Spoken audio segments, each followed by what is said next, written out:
રામ રામ સીતારામ, કેમ છો? મજામાં? કારણ કે તમે તો બધા મજામાં જ હે, હું મજામાં ને. મારે છે ને હમણાં ઘણું બધું કામ જાજુ બધું ભેગું થયું હતું, મલક ને તબિયત પણ જરાક લૂજ હતી. આજ છે આપણું જો મગનું વાવતર થયું, ગોરવાણ હાલતું થયું, અટાણે જરાક ફ્રી થયો અને તબિયત પણ આજે સારી છે. એટલે ઘણા દિવસ જ્યાં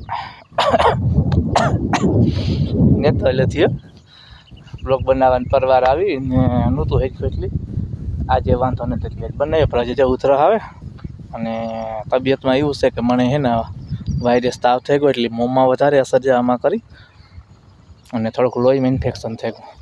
એટલે 5 દિન દવા છે તો 2 દી થયા ને 3 દિનની છે દવા. 5 દી પોરો ખાવાનું ડૉક્ટરે કીધું હતું, પણ મગ વાવ્યા એટલે પછી તો પાણી વારવા સડે ગયા.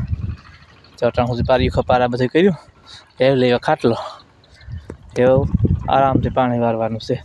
તાથી ખડીનું આજ 3 વાગે મોટર હાલતી કરી નાખો. હવાઈ ગયા હતા સવારના અટાણે મોટર 4 વાગે હાલતી કરી છે. 3 વાગે ને 4 વાગે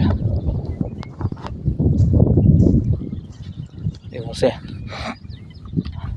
એવું નહીં વિના એવું કંઈ કામ નથી, આમ નેદણા થાય ને એવું થાય. બાકી હું તો જો કામ ડૂકવાનું જ નથી, કોઈ બાકી નહીં. નવું કંઈક ને કંઈક નીકળ્યા જ રાખે કામ. હજી થોડુંક ઓલી એટલું ખેડવાનું છે, મેળાવતીમાં ખાતરી કાઢે લેવું, થોડું ઘણું બકાલું વાવવું અને જવાય વાવવી. હવે પાણી હે મલક એટલે આખી વાડીમાં પીટ થાય. અને વાં આપણો હે બાસાલીનો ડબ્બો જવા અમે સામું ને આ ધોરીએ પાણી આવ્યા ત્યાં સુધી લાઈન પાથરી દીધી. સ્પેશિયલ આપણો ખાટલો તૈયાર છે. તો એવું કંઈક છે. અને તમારે બધાને મેં કેવો હતો, અમારે મેં સારો હતો, ટૂંકમાં ફુવારા જેવો હતો.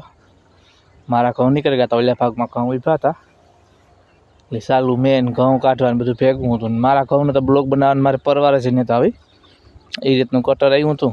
પાછા 4 દિનના લગ્ન હતા એટલે કંઈમાં કંઈ ભેગું થાય એવું જ નહોતું. આજ જરાક બધું મેપી મેળી છે. હાલો તો આવજો.